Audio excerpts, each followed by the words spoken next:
ഇത് ഉള്ളത് തന്നെയാണോ, ഇങ്ങനെ പിന്നെ കാണാതായിട്ടുണ്ടോ, ഞങ്ങൾ ഇങ്ങനെ ഇത് ഇങ്ങനെ എന്താ പറയുക വേറെ ഇതിലേക്ക് വിടണമെങ്കിൽ.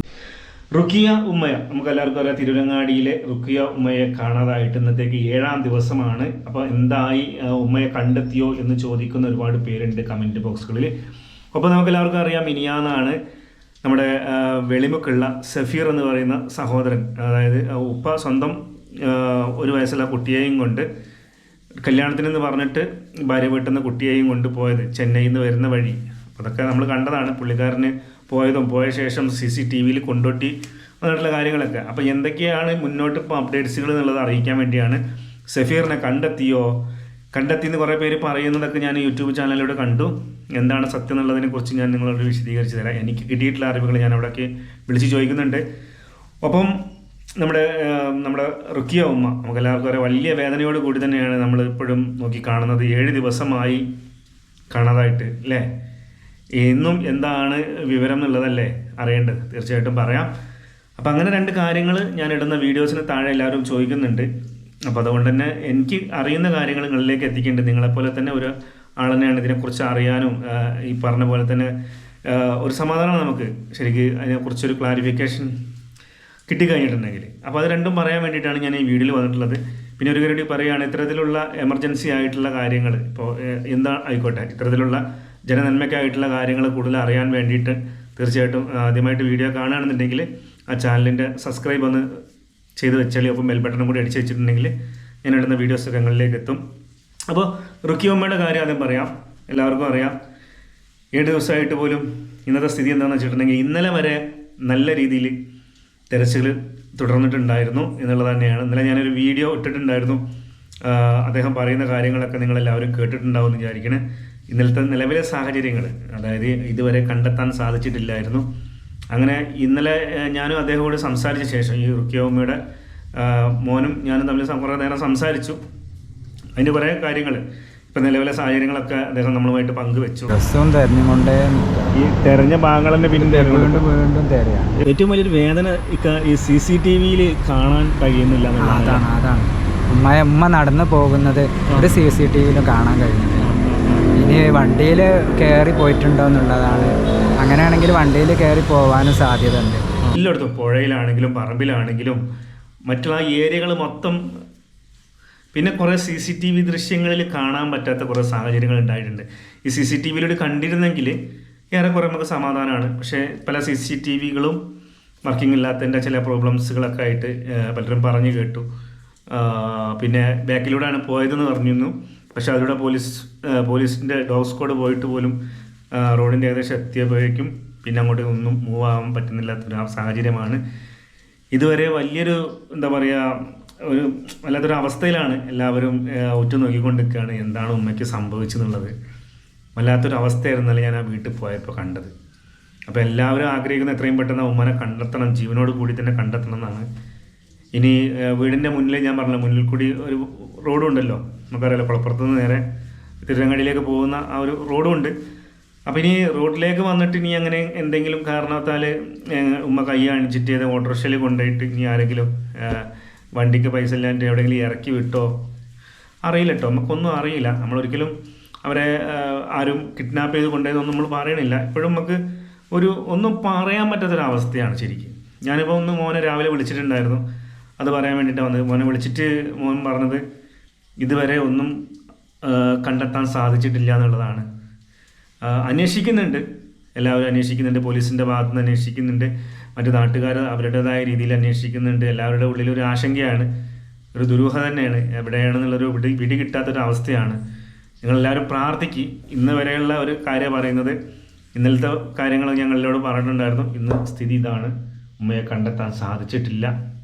ഏറെ വേദന നിറഞ്ഞ ഒരു കാര്യം തന്നെയാണ് നിങ്ങളുമായിട്ട് പങ്കുവയ്ക്കുന്നത്.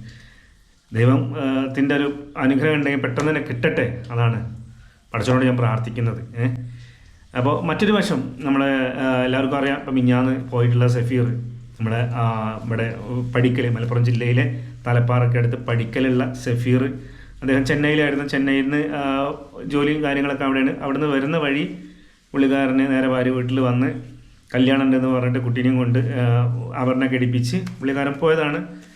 അപ്പോൾ അത് ഒരുപാട് ചാനലുകൾ റിപ്പോർട്ട് ചെയ്തതിൻ്റെ അടിസ്ഥാനത്തിൽ തന്നെയാണ് ആ വിവരങ്ങൾ എന്തായി എന്നറിയാൻ വേണ്ടിയിട്ട് ആ ഉപ്പാൻ്റെ ചാനലിലൊക്കെ നിന്ന് പറയുന്ന ആ ഒരു വിഷമം കണ്ടപ്പോൾ എനിക്ക് ഒത്തിരി സങ്കടം തോന്നി. നമ്മൾ ആദ്യം വിചാരിച്ചിരുന്നത് ഈ സഹോദരൻ, ഈ സഫീർ എന്ന സഹോദരന് ഈ കുട്ടിയും ഒരു വയസ്സുള്ള പിഞ്ചു പൈതൽ, അവർ തമ്മിൽ എന്താ പറയുക, അവരെ ആരെങ്കിലും തട്ടിക്കൊണ്ടുപോയതാണെന്ന് വിചാരിച്ചിരുന്നത്. പക്ഷേ പുള്ളിക്കാരന് ഈ കുട്ടീനെയും കൊണ്ടുപോയതാണെന്നുള്ളതാണ് പിന്നീട് ഞാൻ അറിഞ്ഞ, വീട്ടിൽ വന്നപ്പോഴാണ് അറിഞ്ഞത്. ആ വീട്ടിൽ പോയപ്പോൾ എന്നോടനെ അവർ പറഞ്ഞു കൊണ്ടോട്ടി വന്ന് താമസിച്ചിട്ടുണ്ടായിരുന്നു എന്നൊക്കെ പറഞ്ഞു. അപ്പോഴും നമുക്ക് CCTV ദൃശ്യങ്ങളൊന്നും കിട്ടിയിട്ടില്ല. ദൃശ്യങ്ങളൊക്കെ ഇപ്പോൾ ഇന്നാണ് നമ്മൾ കാണുന്നത്.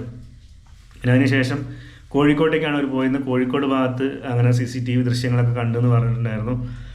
അപ്പോൾ വല്ലാത്തൊരു സാഹചര്യമാണ്. പിന്നെ എന്താ ഞങ്ങളോട് പറയാം, കണ്ടെത്താൻ പറ്റാത്തതിൽ വലിയ സങ്കടമുണ്ട്. പിന്നെ പുള്ളിക്കാരനെ ഒരു ഈ പറഞ്ഞ പോലെ തന്നെ CCTV ദൃശ്യങ്ങൾ നിങ്ങളെല്ലാവരും കണ്ടതാണ്. ആ ഒരു കാമുകിക്കൊപ്പം ആണ് എന്നുള്ള രീതിയിൽ തന്നെയാണ് നമ്മളെല്ലാവരും കണ്ടത്. അപ്പോൾ ആ ലോഡ്ജിൽ അദ്ദേഹം ഓട്ടോറിക്ഷയിൽ വന്ന് ഇറങ്ങുന്നു, ലോഡ്ജിലേക്ക് വരുന്നു. പിന്നീട് ഓട്ടോറിക്ഷയിൽ തന്നെ കാമുകി, പിന്നെ ഈ കുട്ടി, ഈ സഫീറിൻ്റെ കുട്ടിയുണ്ട്, പിന്നെ വേറെ കുട്ടിയുടെ ഉണ്ടെന്ന് തോന്നുന്നുണ്ട്. അങ്ങനെ അവരെല്ലാം കൂടി ആ CCTV ദൃശ്യം കൂടി ഇതിന് കൂടെ വെക്കുന്നുണ്ട്. അങ്ങനെ അവർ പോകുന്നു. പോയതിന് ശേഷം കോഴിക്കോട്ടേക്കാണ് പോയതെന്നുള്ള, കോഴിക്കോട് ഭാഗത്ത് CCTV കണ്ടിട്ടുണ്ടായിരുന്നു. പിന്നെ അവിടെ പോയിട്ട് ഇവരെ കുടുംബങ്ങളൊക്കെ പോയിട്ട് അന്വേഷിച്ചിട്ടുണ്ടായിരുന്നു. ഞാൻ ഇന്നലെ ആ വീട്ടിൽ പോയ സമയത്തിനോട് പറഞ്ഞാണ്. അവിടുന്ന് പിന്നെ അങ്ങോട്ടേക്ക് എങ്ങനെയാണ് മൂവ്മെൻറ്റ് എന്ന് പറഞ്ഞിട്ടുണ്ടെങ്കിൽ മൂവ് ആയിട്ടില്ല. കാരണം അവിടെ തന്നെ അന്വേഷണം നടന്നുകൊണ്ടിരിക്കുകയാണെന്നുള്ളത് തന്നെയാണ്. ഇപ്പം ഞാനിപ്പോൾ പഠിക്കലെ ഭാഗത്ത് നമ്മളെ സുഹൃത്തുക്കളോട് വിളിച്ച് ചോദിച്ചപ്പോഴും വിവരങ്ങളൊന്നും കിട്ടിയിട്ടില്ല എന്നുള്ളത് തന്നെയാണ് ഇപ്പം എന്നോടും പറഞ്ഞിട്ടുള്ളത്. അതിൻ്റെ ചെറിയൊരു ക്ലിപ്പിങ്സ് വേണമെങ്കിൽ അവിടെ വെക്കാം. വിവരമൊന്നും കിട്ടിയിട്ടില്ല. ആ ഭാഗത്തേക്ക് കിട്ടിയിട്ടുണ്ടെങ്കിൽ അപ്പം തന്നെ അറിയിക്കാമെന്നാണ് പറഞ്ഞത്. ഇപ്പോൾ ഈ രണ്ട് കാര്യങ്ങളിൽ വല്ലാത്തൊരു വേദന തന്നെയാണ്. ഇപ്പം നമ്മളിപ്പോൾ ആ കുടുംബത്തിലെ കാര്യങ്ങളോ അല്ലെങ്കിൽ പോലും പുറമെ നിൽക്കുന്ന ആളുകൾ എന്നുള്ള രീതിയിൽ നമുക്കും തന്നെ അത് കേൾക്കുമ്പോൾ ഭയങ്കരമായിട്ടുള്ളൊരു വിഷമമാണ്. ഇവരൊന്നും കണ്ടെത്താൻ പറ്റാത്തതുകൊണ്ട്. പ്രത്യേകിച്ച് ഈ ആ പിഞ്ചു പൈതൽ, ഞാൻ പറഞ്ഞല്ലോ, മുലകുടി പോലും മാറാത്തൊരു കുട്ടിയാണ്. ആ ഉമ്മൻ്റെ കയ്യിൽ നിന്ന് ആ കുട്ടിയൊക്കെ പോകുമ്പോൾ അത്രയും ആ ഉമ്മാക്കൊരു ഷോക്ക് ജീവിതത്തിൽ ഇനി ഉണ്ടാവില്ല എന്നുള്ളതാണ്. അത് ഇന്നലെ ആ വീട്ടിൽ ചെന്നപ്പോൾ തന്നെ എനിക്ക് മനസ്സിലായി. വളരെ സങ്കടമുണ്ട്. എന്താ പറയുക, വല്ലാത്തൊരു അവസ്ഥയാണ് ആ വീട്ടിലൊക്കെ ശരിക്കും. ആർക്കും താങ്ങാൻ പറ്റൂല എന്ന്. ഇപ്പം എന്താ ഞാൻ പറയുന്നതോട്, അപ്പോൾ കണ്ടെത്താൻ സാധിക്കട്ടെ എന്നുള്ളത് തന്നെയാണ്. ഇത്രയും പെട്ടെന്ന് സാധിച്ചിട്ട് ആ കുട്ടിയെ ഉമ്മയുടെ അടുത്ത് സുരക്ഷിതമായിട്ട് എത്തട്ടെ എന്നുള്ളത് തന്നെയാണ്. പിന്നെ ബാക്കി എന്താണ് അവരുടെ ജീവിതത്തിൽ നടക്കുന്നതെന്ന് നമുക്ക് വ്യക്തമായി നമുക്കറിയില്ല എന്താണ് സംഭവം എന്നൊന്നും. എന്തായാലും പുള്ളിക്കാരനൊരു പെൺകുട്ടീൻ്റെ കൂടെ പോകുന്ന ദൃശ്യങ്ങൾ തന്നെയാണ് നമ്മൾ ലൈവായിട്ട് കണ്ടത്. അപ്പോൾ ഏതായാലും എല്ലാവരുടെ ആവശ്യം എന്താണെന്ന് വെച്ചിട്ടുണ്ടെങ്കിൽ സഫീറിനെ ആ കുട്ടീനെയും കണ്ടെത്തുക എന്നുള്ളത് തന്നെയാണ്. അതിന് വേണ്ടിയിട്ട് തെരച്ചിൽ പോലീസിൻ്റെ ഭാഗത്തുനിന്നും ഊർജിതമായിട്ട് തന്നെ നടന്നുകൊണ്ടിരിക്കുന്നുണ്ട് എന്നുള്ളതാണ് എനിക്ക് കിട്ടിയിട്ടുള്ള വിവരം. ഈ രണ്ട് കേസിലും ഇപ്പോൾ ഇതുവരെ ആളെ കണ്ടെത്താൻ പറ്റിയിട്ടില്ല എന്നുള്ളതാണ്. നമ്മുടെ കുരിയാടുള്ള നമ്മളെ ഉമ്മയും റുക്കിയ ഉമ്മനെ പറ്റി ഒരു വിവരമില്ല. 70 വയസ്സായിട്ടുണ്ട്. അതിന് വയ്യാത്തൊരു സാഹചര്യമാണ്. വയ്യാത്തൊരു സാഹചര്യത്തിൽ നിൽക്കുന്നതായിരുന്നു. അതിന് അങ്ങനെ വല്ലാണ്ട് എന്താ പറയുക, പുറത്തേക്കൊന്നും ഇറങ്ങി അത്ര വയ്യാത്തൊരു ആ ഒരു പ്രായമാണല്ലോ, നമുക്കറിയാലോ. അപ്പം അങ്ങനെ എന്താ പറയുക, മൊബൈൽ ഫോൺ പോലും കയ്യിലില്ല. പിന്നെ സ്വർണ്ണം ഇട്ടിട്ടില്ല. അങ്ങനെയൊക്കെയാണ് സ്ഥിതിഗതികൾ. പിന്നെ എന്താണ് ഇതിൻ്റെ പിന്നിൽ സംഭവിച്ചത് നമുക്ക് ഒരു പിടുത്തം കിട്ടുന്നില്ല. വല്ലാത്തൊരു ഫീലിംഗ് ആണ് ശരിക്കും ഓർക്കുമ്പോൾ. അതോടൊപ്പം തന്നെയാണ് ഇപ്പോൾ മറ്റേ കാര്യം ഇപ്പം അങ്ങനെ തന്നെയാണ്. നമ്മുടെ സഫീറിൻ്റെ കാര്യമാണെങ്കിലും ഇപ്പോൾ അവർ എവിടെയാണെന്നുള്ളത് അറിയില്ല. എന്തായാലും CCTV കേന്ദ്രീകരിച്ച് നല്ല രീതിയിൽ അന്വേഷണം നടക്കുന്നുണ്ടെന്ന് തന്നെയാണ് വിവരം കിട്ടിയിട്ടുള്ളത്. എന്തെങ്കിലും എന്താ പറയുക, കിട്ടിയിട്ടുള്ള കാര്യങ്ങളാണെങ്കിലും ജെന്യുവനായിട്ടുള്ള അപ്ഡേറ്റ്സ് എന്തായാലും നിങ്ങളിലേക്ക് എത്തിക്കുക. എനിക്ക് കിട്ടിയിട്ടുള്ള ആളുകളുടെ അടുത്ത് നിന്ന് എനിക്ക് കിട്ടിയിട്ടുള്ള വിവരങ്ങളനുസരിച്ച് ഞാൻ നിങ്ങളോട് കൃത്യമായ കാര്യങ്ങൾ പറഞ്ഞതാണ്. അപ്പോൾ ഒരിക്കൽ കൂടി പറയുകയാണ്, ചാനൽ ആദ്യമായിട്ട് കാണുന്നവരാണെന്നുണ്ടെങ്കിൽ സബ്സ്ക്രൈബൊക്കെ ചെയ്ത് ബെൽ ബട്ടണൊക്കെ അടിച്ച് വെച്ചോളി. തീർച്ചയായിട്ടും ഞാൻ ഇപ്പോൾ പുതിയ അപ്ഡേറ്റ്സുകൾ ഇതുപോലെ ഇവരുടെയൊക്കെ വിഷയങ്ങൾ എല്ലാവരും അറിഞ്ഞാണ്. ഇത്തരത്തിലുള്ള കാര്യങ്ങൾ അറിയാനും അതിനൊക്കെ ഒരു പ്രാർത്ഥിക്കുകയാണ് നിങ്ങളെല്ലാവരും. നമുക്കറിയാം അവരെ കണ്ടു കിട്ടാൻ വേണ്ടിയിട്ടൊക്കെ. അപ്പോൾ പ്രാർത്ഥനയിൽ നന്നായിട്ട് പ്രാർത്ഥിക്കുക. എത്രയും പെട്ടെന്ന് കിട്ടട്ടെ എന്ന് തന്നെയാണ് ഞാനും ആഗ്രഹിക്കുന്നത്. അപ്പോൾ എന്നോട് കമൻറ്റ് ബോക്സിൽ ചോദിച്ചവരോട് ഞാൻ എന്താ പറയുക, എൻ്റെ ഭാഗത്തുനിന്നൊരു എക്സ്പ്ലനേഷനായിട്ട് വന്നതാണ് കേട്ടോ. പറ്റുന്നവരൊക്കെ ഒന്ന് ഷെയർ ചെയ്താൽ. ഇതുവരെ കണ്ടെത്തിയിട്ടില്ല രണ്ട് കാര്യങ്ങളും. അത്ര ഞാനിപ്പോൾ അറിഞ്ഞിട്ടുള്ളത് കേട്ടോ. ബാക്കി അടുത്ത ഞാൻ വീഡിയോ ആയിട്ട് വരാം.